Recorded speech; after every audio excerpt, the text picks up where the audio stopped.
Chandrayaan 3 mission का countdown शुरू हो गया है। चंद्रयान 3 भारत का सबसे महत्वाकांक्षी स्पेस मिशन है और बेहद रोमांचक क्षण है। लॉन्चिंग डेट की घोषणा भी कर दी गई है। चंद्रयान 3 मिशन को अंतिम रूप तक पहुंचाने के लिए रॉकेट समेत सारी जरूरी उपकरणों को असेंबल कर दिया गया है।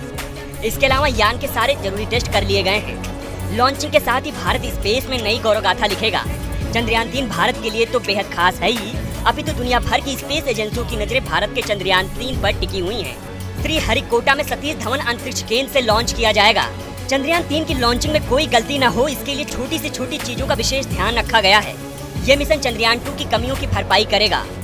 इसके हर एक पहलू को गंभीरता और सघनता से जांच किया गया है। चंद्रयान 3 का लैंडर अगर चांद पर उतरने में सफल रहा तो भारत ऐसा करने वाला चौथा देश बनकर उभरेगा। इसके पहले अमेरिका, रूस और चीन ने अपने स्पेसक्राफ्ट को चंद्रमा पर उतारे हैं। आपको जानकर गर्व होगा कि चंद्रयान 3 की लागत अमेरिका, चीन और रूस की स्पेस यान की अपेक्षा काफी कम है। यानी भारत ने स्पेस में चंद्रयान 3 मिशन के साथ कम कीमत में ऊंची छलांग लगाने की कोशिश की है। सुपर पावर देश की स्पेस एजेंसियों ने जो नहीं कर दिखाया है वो भारत कर दिखाने वाला है। चलिए वीडियो में जानते हैं चंद्रयान 3 मिशन अन्य मिशनों की तुलना में क्यों खास है। पहले एक नजर डालते हैं चंद्रयान 1 और चंद्रयान 2 पर। चंद्रयान 1 इसरो के अनुसार 22 अक्टूबर 2008 को इसे लॉन्च किया गया था। चंद्रमा के लिए भारत का पहला मिशन था। चंद्रमा की परिधि 3400 से अधिक परिक्रमाएं की।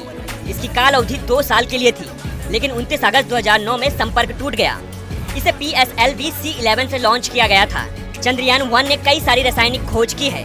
इसके यान को कई सारे देश के वैज्ञानिकों ने बनाया था। चंद्रयान 2 इसरो के अनुसार 22 जुलाई 2019 को लॉन्च किया गया था। चंद्रमा की सतह को छूने से पहले ही लैंडर क्रैश हो गया था।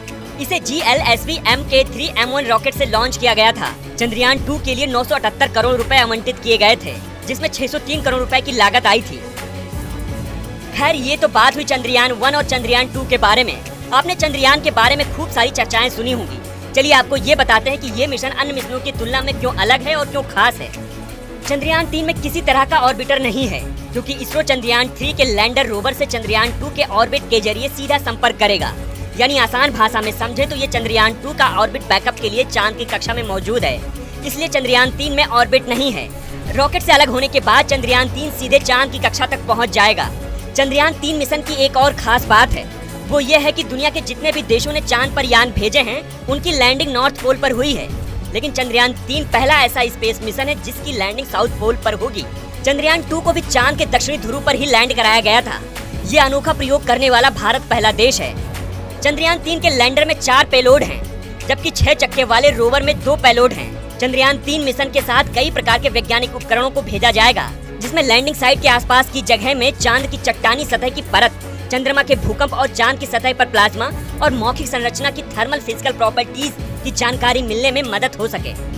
चलिए अब जान लेते हैं चंद्रयान 3 का मुख्य उद्देश्य क्या है। चंद्रयान 3 पर सॉफ्ट लैंडिंग का प्रदर्शन कराना, रोवर को चांद की सतह पर चलाकर दिखाना, लैंडर और रोवर की मदद से साइंटिफिक जांच करना, चंद्रमा पर पड़ने वाली रोशनी और रेडिएशन का अध्ययन करेगा, लैंडिंग साइट के आसपास भूकंपीय गतिविधियों की स्टडी करेगा।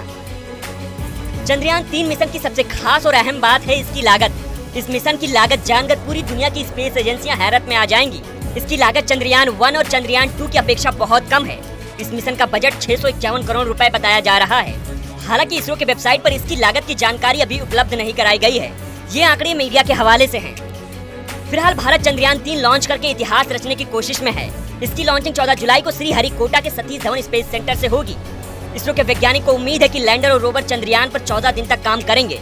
भारत को चंद्रयान 3 मिशन से काफी उम्मीद